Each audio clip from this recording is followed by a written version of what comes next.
Railway ജോലിക്കായി കാത്തിരിക്കുന്ന ഉദ്യോഗാർത്ഥികൾക്ക് വലിയ അവസരം എത്തിയിരിക്കുകയാണ്. ഇന്ത്യൻ റെയിൽവേയുടെ കീഴിൽ വരുന്ന റെയിൽവേ റിക്രൂട്ട്മെന്റ് ബോർഡ് വഴി സെക്ഷൻ കൺട്രോളർ തസ്തികയിലേക്കുള്ള പുതിയ ഒഴിവുകൾ അനുമതി നൽകിയതായി റിപ്പോർട്ടുകൾ പുറത്തുവന്നിട്ടുണ്ട്. രാജ്യത്തെ വിവിധ റെയിൽവേ സോണുകളിലായി ഏകദേശം 119 ഒഴിവുകളാണ് റിപ്പോർട്ട് ചെയ്തിരിക്കുന്നത്.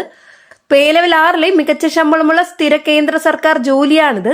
സെക്ഷൻ കൺട്രോളർ എന്നത് റെയിൽവേ ട്രാഫിക് ഡിപ്പാർട്ട്മെന്റിലെ പ്രധാന ഒരു പോസ്റ്റാണ്. ട്രെയിൻ ഗതാഗത നിയന്ത്രണം, railway operation management, train movement coordination തുടങ്ങിയ ചുമതലകളാണ് ഈ ജോലിയിൽ വരുന്നത്. റെയിൽവേ സിസ്റ്റത്തിന്റെ സ്മൂത്ത് ഓപ്പറേഷൻ ഉറപ്പാക്കുന്നതിൽ സെക്ഷൻ കൺട്രോളർമാർക്ക് വലിയ പങ്കുണ്ട്. ഈ റിക്രൂട്ട്മെന്റ് വിശദവിവരത്തിലോട്ട് കടക്കുന്നതിന് മുമ്പായിട്ട് ചാനലിൽ വീഡിയോ ആദ്യമായിട്ട് കാണുന്നവർ സബ്സ്ക്രൈബ് ചെയ്യുക. തൊട്ടടുത്ത് കാണുന്ന ബെല്ലൈക്കൺ അമർത്താൻ ഞാൻ ഇടുന്ന വീഡിയോ നോട്ടിഫിക്കേഷൻ ഉടനെ തന്നെ ലഭിക്കുന്നതായിരിക്കും. കൂടാതെ ജോലി അന്വേഷിക്കുന്ന നിങ്ങളുടെ സുഹൃത്തുക്കളിലേക്ക് ഷെയർ ചെയ്ത് കൊടുക്കുക, അവർക്കും ഉപകാരപ്പെടും. ഇനി പ്രധാന വിവരങ്ങൾ കാണാം. സ്ഥാപനത്തിന്റെ പേര് റെയിൽവേ റിക്രൂട്ട്മെന്റ് ബോർഡ് RRB ആണ്. പോസ്റ്റിന്റെ പേര് സെക്ഷൻ കൺട്രോളർ ആണ്. ഒഴിവുകൾ ഏകദേശം 119 ഒഴിവുകളാണ് വന്നിട്ടുള്ളത്. ജോലി സ്ഥലം ഇന്ത്യയിൽ മുഴുവനുമാണ്. എവിടെ വേണമെങ്കിലും ജോലി ലഭിക്കാം. ശമ്പള നിരക്ക് വരുന്നത് പേ ലെവൽ 6 ആണ്. ജോലി വിഭാഗം കേന്ദ്ര സർക്കാർ സ്ഥിര ജോലിയാണ്. നിയമനം നടക്കുന്നത് സെൻട്രലൈസ്ഡ് എംപ്ലോയ്മെന്റ് നോട്ടിഫിക്കേഷൻ വഴിയാണ്. ഇനി വിദ്യാഭ്യാസ യോഗ്യത കാണാം. ഈ പോസ്റ്റിലേക്ക് അപേക്ഷിക്കാൻ സാധാരണ അംഗീകൃത സർവകലാശാലയിൽ നിന്നും ഏതെങ്കിലും വിഷയത്തിൽ ഡിഗ്രി പാസ്സായിരിക്കണം. ഫൈനൽ ഇയർ വിദ്യാർത്ഥികൾക്ക് അവസരം ഉണ്ടാകുമോ എന്നത് ഔദ്യോഗിക നോട്ടിഫിക്കേഷൻ വന്നതിന് ശേഷം മാത്രമേ വ്യക്തമാകൂ. ഇനി പ്രായപരിധി കാണാം. സാധാരണ RRB റിക്രൂട്ട്മെന്റുകളിൽ കാണുന്ന രീതിയിൽ 18 മുതൽ 33 വയസ്സ് വരെ പ്രായപരിധി പ്രതീക്ഷിക്കാം.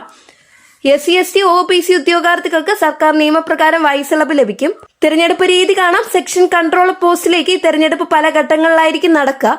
CBT പരീക്ഷ, skill aptitude test, document verification, medical test ഉണ്ടാവും. പരീക്ഷയിൽ ചോദിക്കുന്ന വിഷയങ്ങൾ general awareness, mathematics, reasoning, current affairs, railway related questions, general science. ഇനി ശമ്പളവും ആനുകൂല്യങ്ങളും കാണാം. ലെവൽ 6 പോസ്റ്റ് ആയതിനാൽ അടിസ്ഥാന ശമ്പളം മികച്ചതായിരിക്കും. കൂടാതെ DA, HR, travel allowance, medical benefits, pension benefits എന്നിവ ലഭിക്കും. തുടക്കത്തിൽ തന്നെ നല്ല സാലറിയും ഭാവി സ്ഥിരതയുള്ള കരിയറും ലഭിക്കുന്ന ഒരു ജോലിയായിരിക്കും ഇത്.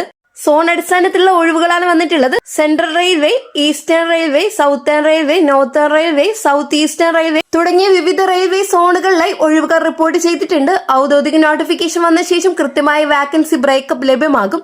ഇനി അപേക്ഷിക്കേണ്ടത് എങ്ങനെയെന്ന് കാണാം. RRBയുടെ ഔദ്യോഗിക വെബ്സൈറ്റിലൂടെ ഓൺലൈൻ അപേക്ഷ സമർപ്പിക്കേണ്ടത്. ഇനി തയ്യാറെടുപ്പ് ആരംഭിക്കേണ്ട സമയം കാണാം. നോട്ടിഫിക്കേഷൻ വരാൻ കാത്തിരിക്കാതെ ഇപ്പോൾ തന്നെ തയ്യാറെടുപ്പ് ആരംഭിക്കുന്നത് വലിയ ഗുണം ചെയ്യും. പ്രത്യേകിച്ച് റീസണിംഗ്, മാത്സ്, കറണ്ട് അഫയേഴ്സ് എന്നിവ ദിവസവും പഠിക്കണം. പ്രീവിയസ് ഇയർ ക്വസ്റ്റ്യൻസ് പ്രാക്ടീസ് ചെയ്യുക. പരീക്ഷയിൽ കൂടുതൽ മാർക്ക് നേടാൻ ഇത് സഹായിക്കും. ഡിഗ്രി യോഗ്യതയുള്ളവർക്ക് കേന്ദ്ര സർക്കാർ മേഖലയിലെ മികച്ച അവസരങ്ങളിലൊന്നായി ഈ റിക്രൂട്ട്മെന്റ് മാറാനാണ് സാധ്യത.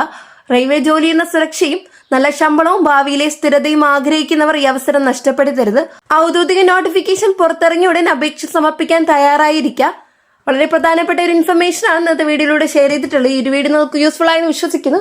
വീഡിയോ ഉപകാരപ്പെട്ട ചാനൽ സബ്സ്ക്രൈബ് ചെയ്യുക. തൊട്ടടുത്ത് കാണുന്ന ബെല്ലൈക്കൺ അമർത്തുക.